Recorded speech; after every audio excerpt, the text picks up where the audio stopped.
Grand prix du jury, pardon, les enveloppes et le trophée. Karine, s'il vous plaît.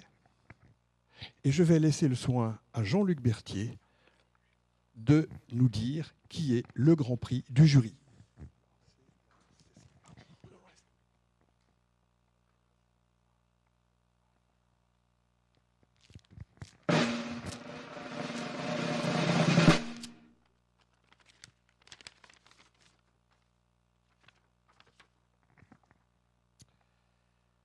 Le Grand Prix du jury 2018 est décerné à Apprendre à apprendre par le CNAM Pays de la Loire.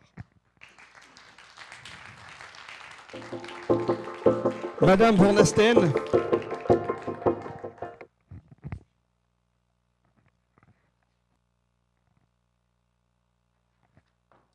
Bonsoir et bravo. Et j'ai le plaisir de vous remettre le trophée et puis également la petite enveloppe. Je rappelle que le Grand Prix du jury est doté à hauteur de 4 000 €.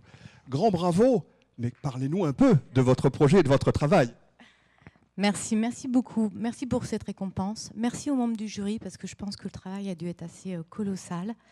Merci aussi à Apprendre et réussir. Alors vous savez, le Conservatoire national des arts et métiers, c'est un établissement d'enseignement supérieur public qui est sur tout le territoire national et au-delà même des frontières. Et il œuvre beaucoup pour une société plus inclusive. Et quand on parle d'un dispositif comme Apprendre à apprendre, je pense qu'on est bien dans le thème, bien dans le sujet. Alors le CNAM Pays de la Loire est un centre en région du CNAM et donc du réseau CNAM. Et c'est dans notre ADN que de travailler sur l'innovation pédagogique. Pour l'anecdote, on a quand même inventé la première plateforme collaborative d'enseignement à distance. Il y a longtemps, je crois que je n'étais pas née. Et donc, on a un Living Lab qui travaille beaucoup sur les usages socio-éducatifs du numérique.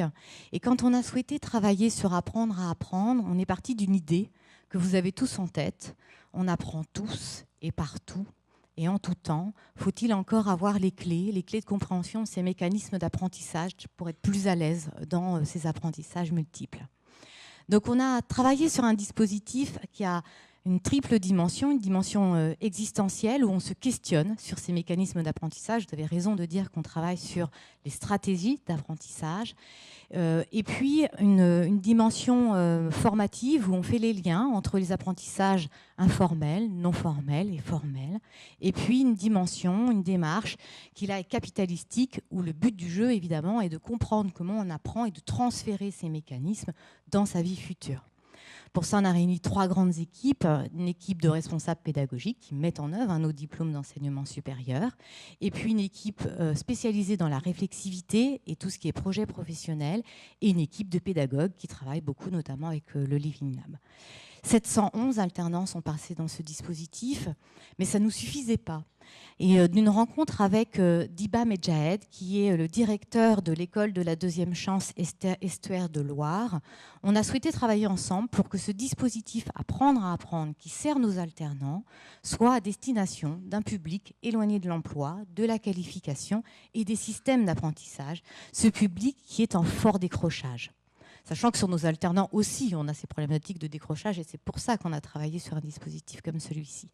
Et on a créé un dispositif spécifique qui est une déclinaison de Apprendre à apprendre que vous avez vu en vidéo pour l'école de la deuxième chance. 190 jeunes sont passés par ce dispositif et on espère que ça fera évidemment des petits. Voilà, alors je voudrais évidemment remercier surtout mes équipes, parce que ce sont des équipes qui travaillent sur ces sujets-là. Je pense nominativement à François Calvez, Isabelle Beau, qui ne sont pas là ce soir, et aussi Margot Laurenceau, qui aurait souhaité venir, évidemment. Et à tous ceux qui donnent vie à ce dispositif, qui lui donnent du sens, et qui travaillent un petit peu dans le sens d'une société plus inclusive. Voilà, merci beaucoup.